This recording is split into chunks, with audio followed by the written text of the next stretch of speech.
Yes, today I've decided to go live on YouTube. I didn't have a specific topic, but I just wanted to see how much one can do on YouTube compared to TikTok. And it took 1 minute for the first viewer to come in. Shadrack Malakwen, niaje? Karibuni sana wale wote muna join. I have never been on YouTube. This is my first time to come live on YouTube.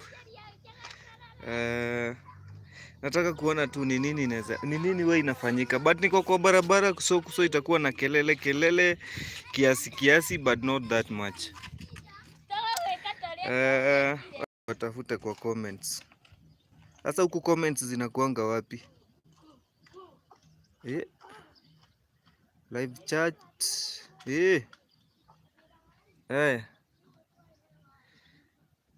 Oh, Shadrack nimekuona. Ati utuandalie sasa. Niwaandalie yapi? Kujeni mlete topic tuongelee. So welcome guys, and ikiwezekana ebu ni likeie. Sijui huku huwa mtu ana like aje ama una tap. Just like the video without even sharing. Kama uja subscribe, tafadhali subscribe, and then we shall see what next. Then someone can comment maybe something you want to contribute or you want us to discuss, but something is just making me happy. Ati naona watu wameanza kusema ati Trace Empire. Nasema niongelee unga ya United Nations General Assembly ama unga ya kukula unga chakula ama nini? Shadrack, sawa tena. Trace Empire, karibu tena. Just to give you some time to think about what you want us to discuss, I'd like us to talk about something. Nimeona watu wenye huwa wana criticize Rigathi Gachagua wakisema ati Rigathi Gachagua is trying to outshine William Ruto, the boss. Because there was a tweet I saw from Mutahi Nguni, anasema kwamba the first law of power tells people never try to outshine your boss. Never try to outshine your boss, because if you do so, your boss will devise ways. He will try to find some ways on which to cut you down. And then I wondered, what is it that Rigathi Gachagua alifanya aka outshine boss wake? Someone please anielezee, aniambie, is it me that I'm wrong, or is it me that I'm not seeing any things? Ni vitu zina trend zenye sijui mimi ama kunaendaje? There's someone who is asking, Zuchu Karis anauliza ati tuambie kidogo kuhusu President Ruto trip, anarudi lini please? I saw a post on Twitter saying that he is expected to return today at around 6, but I don't know. Juu niliona wakisema ati I mean Mombasa Road itafungwa temporarily to allow him to pass, and people are wondering how do you close Mombasa Road and he's going to use the expressway. Martin Ireri unasema, what I know is that there are Simio bloggers want to join UDA ndio waendeleze hiyo propaganda. Check kina Pauline Njoroge.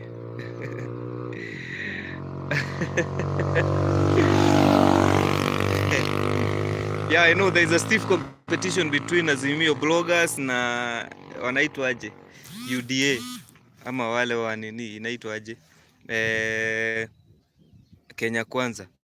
So back to our discussion, I was asking, I'm seeing people wakisema ati sijui Rigathi Gachagua alijaribu ku outshine boss wake, and I want you to come here.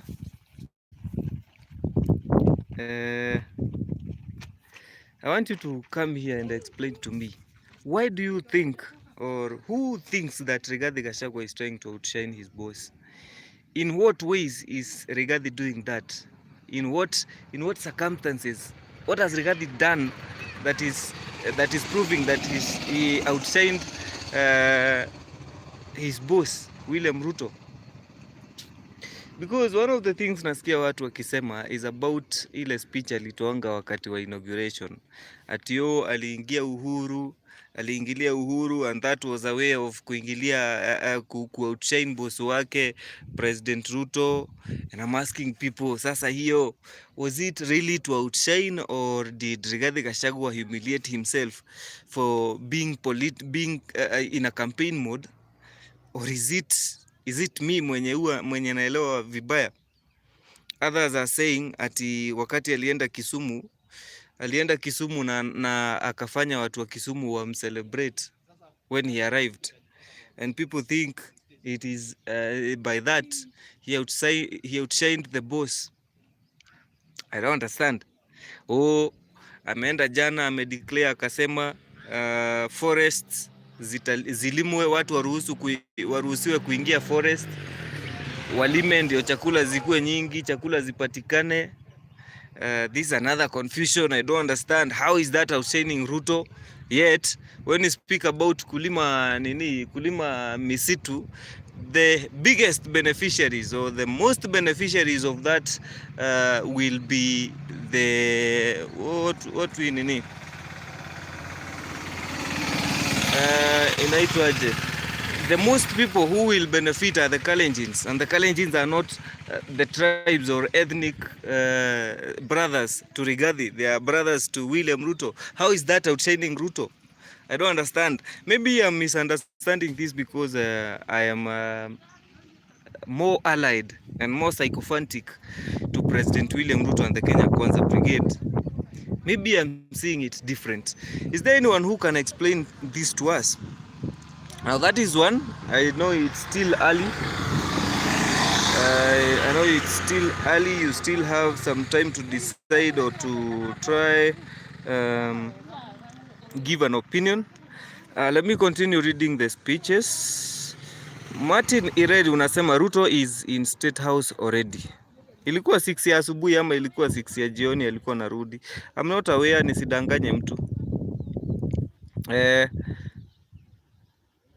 Samson Choso unasema tuandalie mambo Miguna, his positivity on his comeback to Kenya, also negativity politically. Chakula kwanza, huyo ni Ndovu Superstar.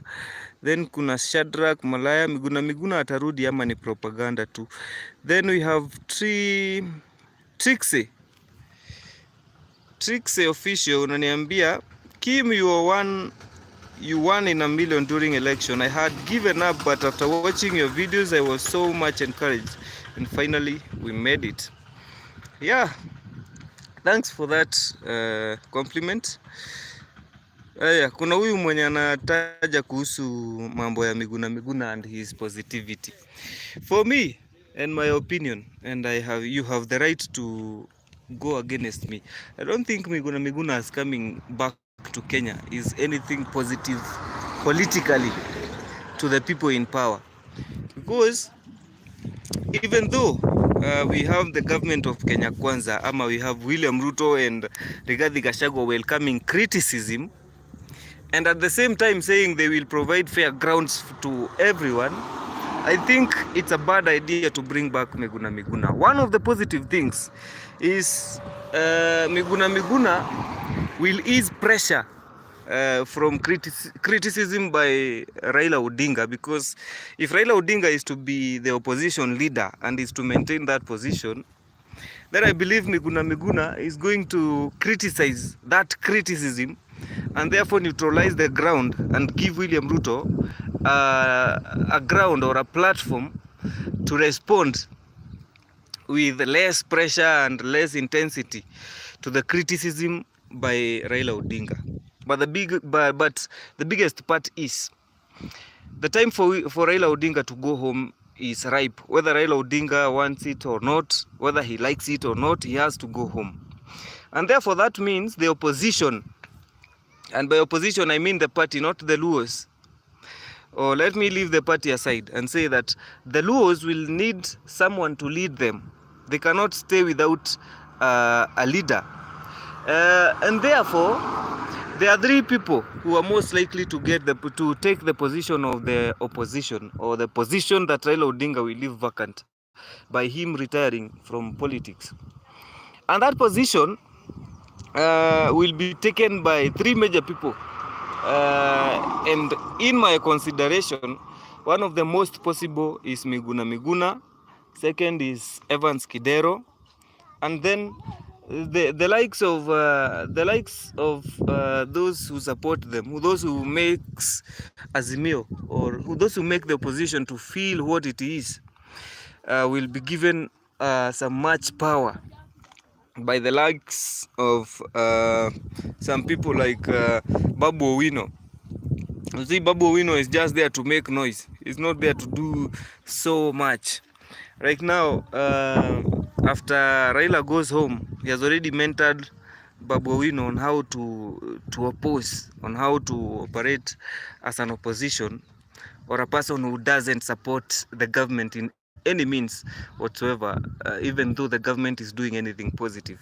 So I think Miguna's coming back is just but a way to prepare the opposition, to prepare the handing over of Raila Odinga's position as the Luo kingpin, or as the opposition leader, so that he may operate as the head or the kingpin of the Western nation, because the likes of the Luyas have failed the test, that they cannot take over the leadership of the region as a whole. Not only Kakamega, Bungoma, sijui Trans Nzoia, sijui what, all those cannot be operated by two kingpins. They have to decide who is the kingpin.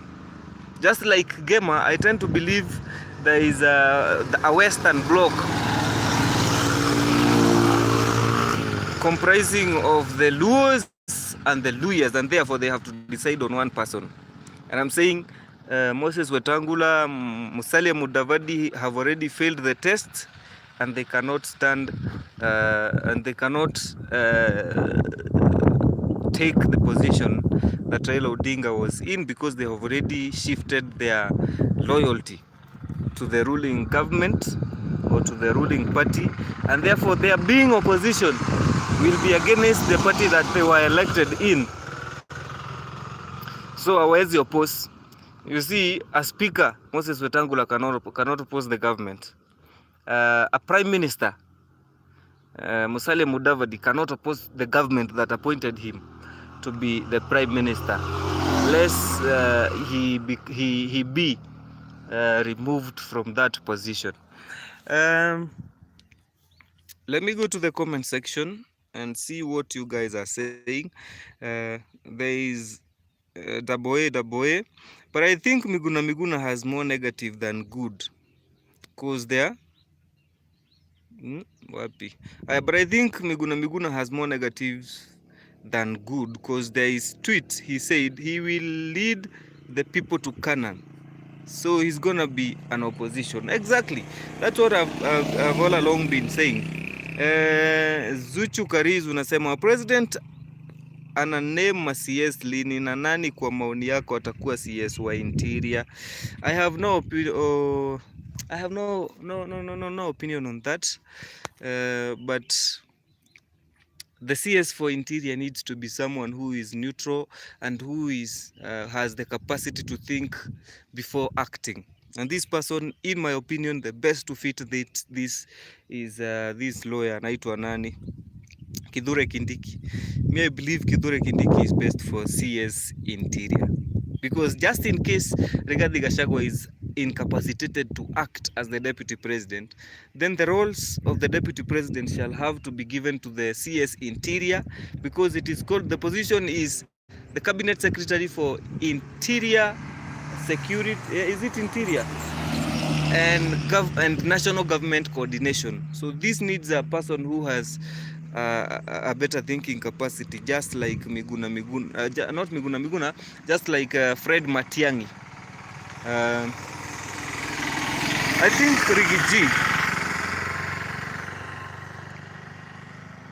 I think Rigathi is only excited, but leo kwa church kuna vile shangwe imepungua. Could it be he is not happy the boss is back so soon?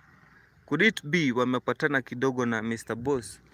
No, I don't think that's one of the options. But I want to go back to this uh, the text by Zuchu Kariz about who the CS will be or who will not be. Mi kwanza hata sitaki kuangalia hizo positions because you see there are a lot of people who worked for the government or for UDA to take the position or for Ruto to win the election. And if we say that everyone has to be rewarded with a position, I don't think it will be fair for that government. Okay, well, I'm one of those who campaigned so much and those who are abused so much, na tulitukanwa sana na si kidogo. And therefore if we count on who should be rewarded, then I feel or I think I should be one of those who should be rewarded by the government. But then you see, after that campaign ended and after we did an election, the numbers that we were using to communicate with those who are close to William Ruto, those who will create the cabinet or those who will give positions for the cabinet, walibadilisha number wote. And if for those who did not change, everybody is pulling the strings to his side, anajaribu kuona kama yeye atapewa kazi, leave alone kukuconnect wewe.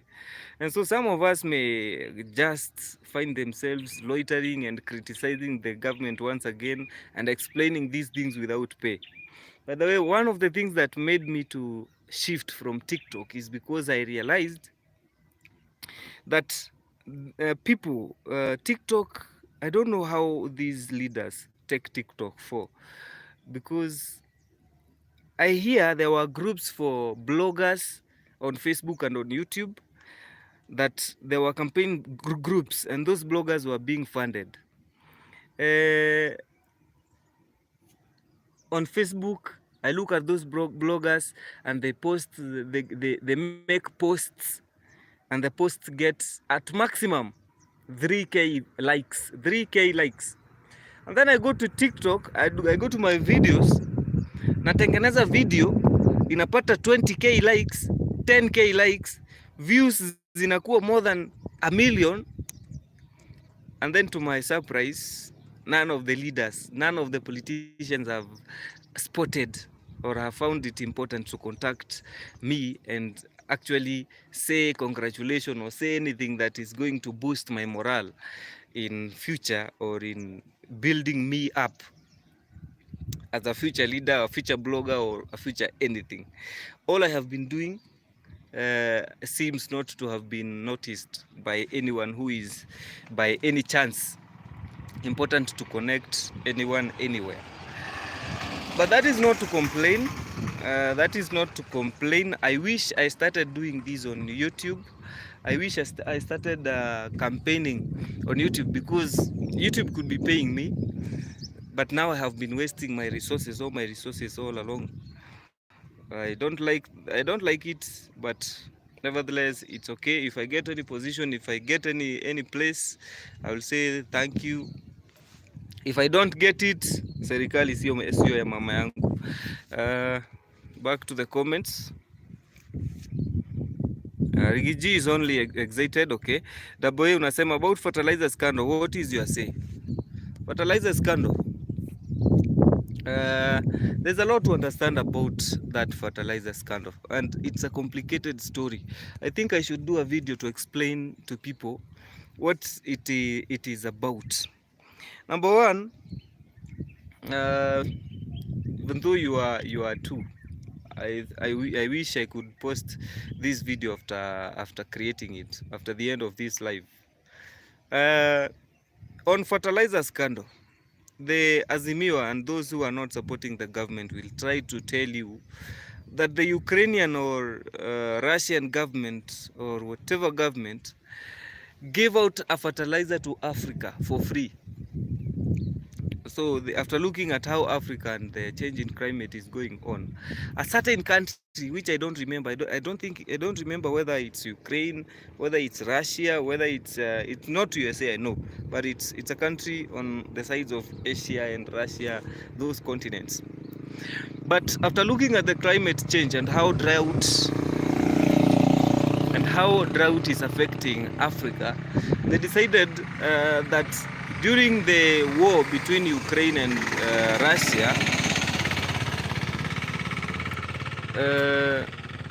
there was very many containers of fertilizers that were held at the port, and if that fertilizer was not to be disposed or to be taken out of that port by the time it got expired, a lot of losses with no gain would have happened.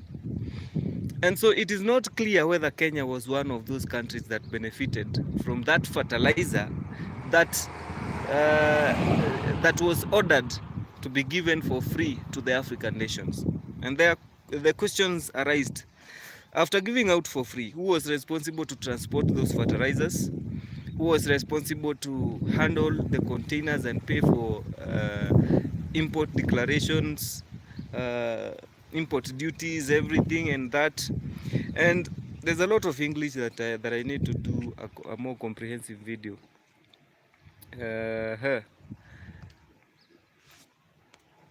Who else?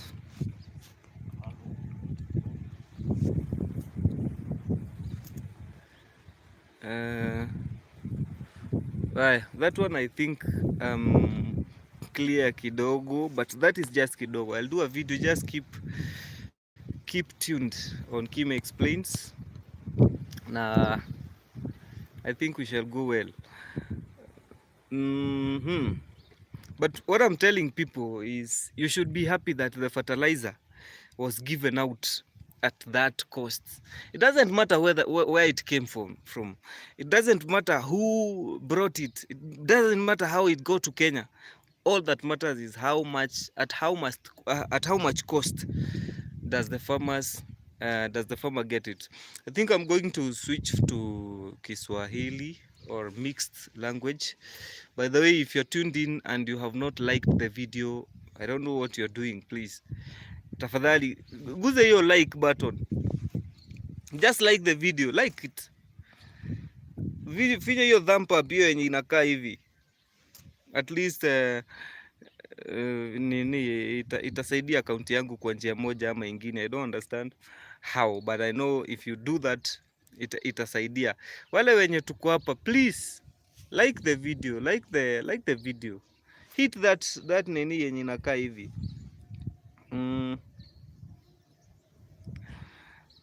Kuna Zuchu Kariz unasema ati historia ya mafuta government ya Ruto haitarudisha subsidy, maisha inapanda. I'm also wondering what is happening with the government, but as for me, I support the fuel subsidy. Haifai kupatiwanwa because we are just consuming and it is not going back. Yeah. Now listen to this. Zuchu unaniuliza kuhusu fertilizer subsidies, and listen to this and get me clearly. Maybe you can understand me. Na usisahau kulike video. On fuel subsidy, from petroleum products, government collects revenue, or government collects taxes that are up to, I think, 26 billion a year. 26 billion a year. So note that. And then the fuel subsidy was 7.7 billion every month. No, I think it's 26 billion every month or every year. I don't remember what it is. Then from that 26 billion, they go ahead and take 15 billion to subsidize the same fuel. So what is left for the government is 10 billion. And that 10 billion, there is a certain way in which a certain person alikuwa na explain, anaonyesha kwamba hakuna benefit yenye serikali inapata from that after subsidizing. Hakuna benefit serikali inapata. In fact, they are operating under losses. Instead of the government gaining from the fuel industry or from petroleum product sale, the government operates at a loss.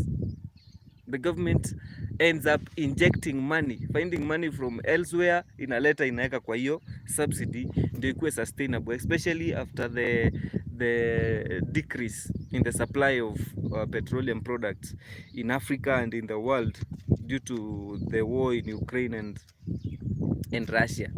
So after watching that video, I'll share the link in the comment section or in the description of this video, and I will explain a link that is explaining more about why that subsidy was not important. But another thing that necessitated the removal of that subsidy is that the subsidy, the 7.7 billion yenye unasikia ikitajwa, ilikuwa inapatiwa ama ilikuwa inagawanwa kati ya makampuni 5 peke yake, and namely I think Oil Libya, I think National Oil, Shell, Total and Rubis, those 5 companies. So that left every other kidogo. So I'm saying that left every other oil marketer in the dark and unable to trade, because tell me, we have 5 people who are being given subsidy to lower the fuel prices. Then after lowering, they sell to you at the same cost that they are selling to the vehicles. And so if you have to buy, you have to sell it at a higher price from that which they are selling. How do you compete? How do you factor in your profit? How do you factor in your expenses and apportion or approximate the amount of profit you're supposed to get?